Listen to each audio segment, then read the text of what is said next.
Hi guys, Vidrock here. I am going to wrap up my November Twitch streaming here. For this month, I did collectathons and platformers. The idea came from Thanksgiving, where you're eating a lot of food and kind of, being a glutton. And so with collectathons, you collect a lot of items, and I thought the theme kind of fit pretty well. Collectathons aren't too plentiful, though. It's not a super expanded genre, but they do kind of go hand in hand with platformers, so I decided to expand it to general platformers as well. Um, the month before, I had just bought Spyro and Crash trilogies, which were the perfect way to kick off this month. So I started with Spyro 1, the very first Spyro. It's a decent little game. The levels aren't super complex or complicated. Getting 100% was just a chill experience, which I really needed after the stress that came with doing Horror Month in October. So my commentary wasn't super on point for Spyro, but again, it was just to kind of ease myself down from horror. And yeah, I ended up getting 100%. The hardest parts were the treetop level, where you had to you had to chain together your supercharges, and it was really confusing to figure out, but I managed to do it without any kind of guide or anything. Then there was another level a little bit later that also had a supercharge. You had to charge all the way down a hall and then manage to turn yourself around and charge back out so you can make this super long jump. I don't remember the name of the level exactly, but that one stumped me for a little while too. All in all, great game. I'm looking forward to Spyro 2. I have played Spyro 2. It's the only other Spyro game I've played. But I'll be replaying it again for all the achievements and for 100% next time I come around. So after that, I moved on to Crash. So I knew about Crash. I've never played a Crash game before. Well, not a platforming Crash game. But I knew about its reputation for being difficult and frustrating. Despite knowing that reputation, it still caught me off guard, you know? It was difficult and frustrating, which really came down to the physics. You know, you had to make sure you jumped at the right time, had the right momentum, and stuff like that. The game was actually pretty confusing too, because I wasn't able to 100% a lot of the levels the first time through. When I found those transparent platforms, I kind of figured it had something to do with that, but I couldn't figure out how to trigger them. Then there was a load tip that mentioned getting a blue gem would open up an alternate path. It took me quite a while to realize that a blue gem wasn't something in the level, it was going to be a gem later in the game. The pause menu clued me into that when I saw the gem counter and then 6 unique gems to the side. And yeah, as I finally just progressed through the level without worrying about any 100%, I did find the gem levels. Managed to beat them deathless with all crates and got all the gems. Beat the game, then went back and replayed all the levels to get the gems again. So I did. The save file says 100% because I got all gems and I got that true ending. So that was nice. I attempted the relics for a little bit, but once I got to some of the later, like the longer levels, like levels that are like 3 minutes long, I had to give it up. I spent 45 minutes trying to do that first vertical level deathless, and when I finally beat it, I still missed the gold relic by like 16 seconds. And there was just no way I was going to invest more time as the levels got longer and harder to get all the gold relics. So unfortunately, I don't have all the achievements for Crash 1, but I'm satisfied with where I ended it. Alright, after that, I played New Super Lucky's Tale. It's a nifty little collectathon platformer. I played the original Super Lucky's Tale a while ago, back in 2018. Almost got it fully completed, but I could not beat the last gauntlet without taking damage. This version, however, it's got a fully 3D camera. The other one had just a tilted camera. And they reworked the physics a little bit, reworked the enemies, and it was a lot easier. And I managed to get all the achievements. I didn't think I was going to be able to beat that last gauntlet damageless, but it only took me 2 tries. I was really, really surprised. Um, nice game. I do recommend it. I had it because it was on Game Pass, so yeah. Moving on after that. After that, I was going to play ukulele, but turns out I don't have access to ukulele. So I had to dig through my backlog, and I found Rayman 3, which I thought would fit pretty nicely. Well, Rayman 3's got the platformer aspect, but it's not really a collectathon like Rayman 2 was. Rayman 2 is the only other 3D Rayman I've played. And I enjoyed it a lot as a kid. So I thought Rayman 3 would be more of the same, but Rayman 3 put a lot more emphasis on scoring. So you had to like chain together your collection and enemy defeats and stuff like that. And it wasn't the same experience I was expecting. It's an alright game, it just didn't resonate with me. Some of the bosses were absurdly annoying. But I beat the game, so it's off my bucket list. I did not 100% the game, and I debated going back and trying it.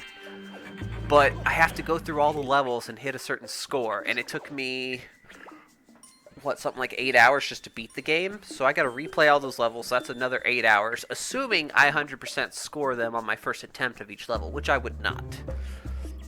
So, yeah, getting all the achievements on the game, not on my list of things to do. Maybe someday, not now. So after that, I stumbled onto American McGee's Alice. So a while back, I actually started this game as part of Alice Madness Returns. This was the first game. They included it as a bonus for Madness Returns. So I played American McGee's Alice. I beat the first world a long time ago and then put the game down. So I returned to it now. And I struggled with it a little bit. I don't know what difficulty I had the game set to because it doesn't say on my save file. And I didn't bother to restart the whole game. But the game was pretty hard. It wasn't until I figured out I could save and load anywhere that things got a little bit easier. But even towards the end, when I had those enemy gauntlets down those hallways, that was rough. It was also a bit janky because the game's it's an older game and it was originally on PC. Whatever. And it just kind of, I guess it got a rush port job to console. But I've eventually worked it out, got a feel for it. It took me a while to figure out how to get the best use out of some of my items, like the Jack-in-the-Boxes and the Jabberwock staff. But once I did, it helped me beat the game a lot easier. So I beat the original American McGee's Alice. Madness Returns is on the docket for the next time. Alright, after that, let's see.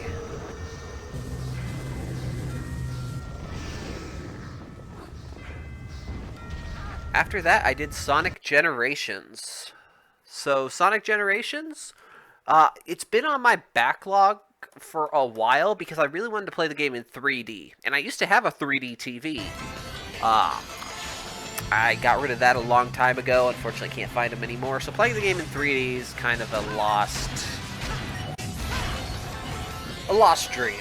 So I decided to finally go through the game. It's an alright game. I don't think it deserves the title of best modern Sonic game, like a lot of people want to give it, but I won't get too deep into my opinions on all that.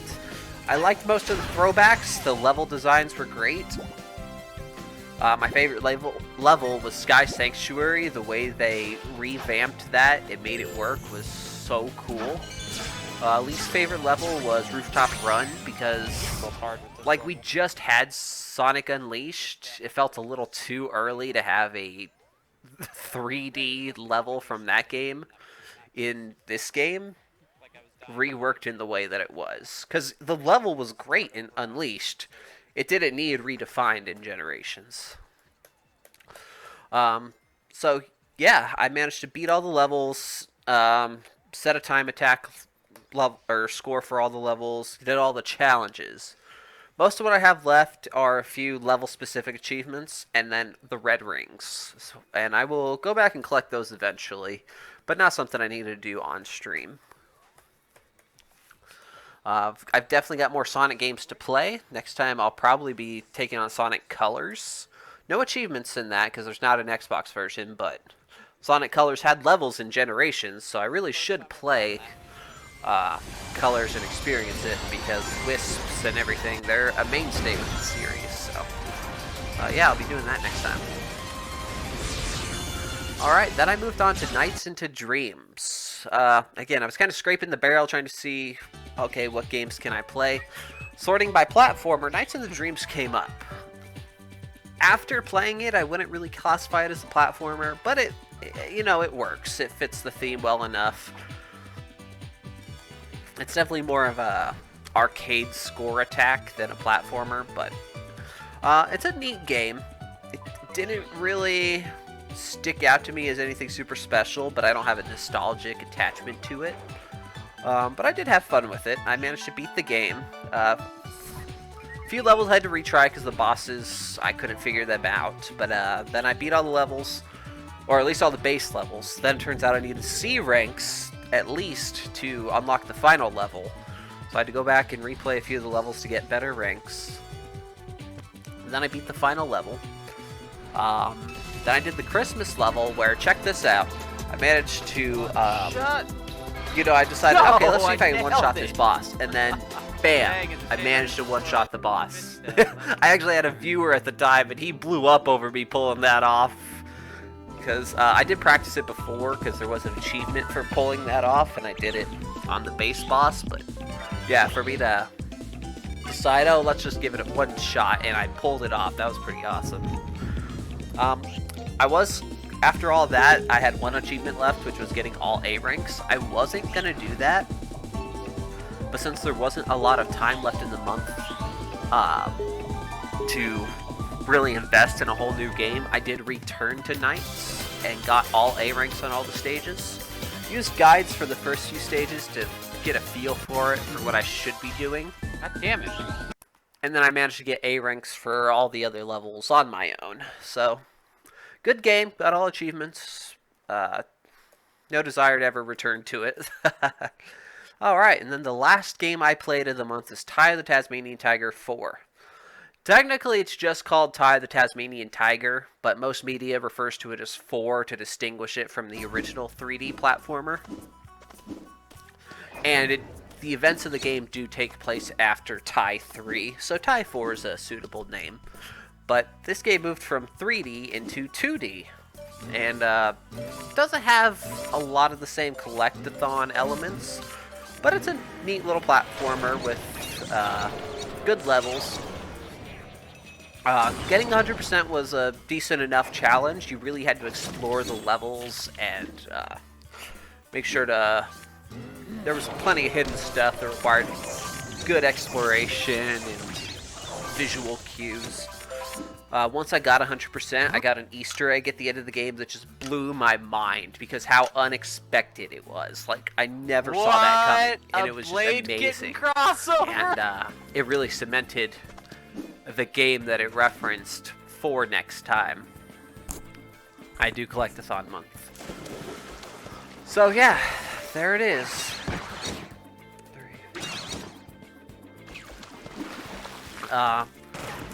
So this month I managed to play and beat 8 games. A lot of them to 100% completion. In fact, the only one I really didn't was Rayman. So yeah, 8 games in 30 days. That's pretty good, especially considering I barely streamed Thanksgiving week. And yeah, I'm still working on having a steady stream schedule. The one thing I really like about this month is it sets me up perfectly for a sequel month. So next time, when I do Collectathon / Platformer month 2, it's gonna be pretty much a direct sequel. I'll be playing, so we'll go from Spyro to Spyro 2. We'll go from Crash to Crash 2. New Super Lucky's Tale doesn't have a sequel or another game in the series, but I will move from, or I will go ahead and do probably Epic Mickey 2 in its place for the next month. Rayman 3, it's not a 3D platformer, but I do have Rayman Origins, which is a 2D platformer, and probably be playing that. We'll go from American McGee's Alice to Alice Madness Returns. Sonic Generations, we'll be doing Solid Colors, which comes before it sequentially, but semantics. And then Tie 4, in its place, we'll be doing Blade Kitten, which was the game it referenced with the 100% Easter eggs. Spoiler alert. So, um, yeah, I'm really looking forward to doing another collectathon slash platformer month. Don't know when I'll do it exactly. Um, for December, I'll be doing, as cliche as it is, kind of a season, using seasons beatings as a theme. So I'll be playing a lot of action games like Devil May Cry, Killer is Dead. I've got some beat 'em ups like Charlie Murder and Power Rangers. I got Asura's Wrath, got Dark Souls. So I'll be playing games that have a lot of action, with that, but not an adventure side of it. I want it to be pretty much nonstop action. And then in January, it's probably where my stream might actually start getting more viewers. I'm going to be doing JRPGs. I'll call it JRP January. Where I'll be playing a lot of Final Fantasies, some Kingdom Hearts, maybe Tales of Vesperia. I don't know how many games I'm going to be able to squeeze into January because JRPGs are lengthy games. But I'm going to do my best to get through as many as I can. I'm just going to have to stay on top of streaming and make sure I play more often. So, if you watched me this month, I really appreciate it, you know? I feel like I'm finally starting to get a little bit of an identity here on Twitch. My stream's starting to come together, especially with these themes, helping me get through more games, get through my backlog and all that. Um, and yeah, I look forward to doing this more. If you did not watch me, be sure to check out my channel. It's twitch.tv/Vidrock. I don't have a set schedule at the moment, but I am getting better at streaming more often.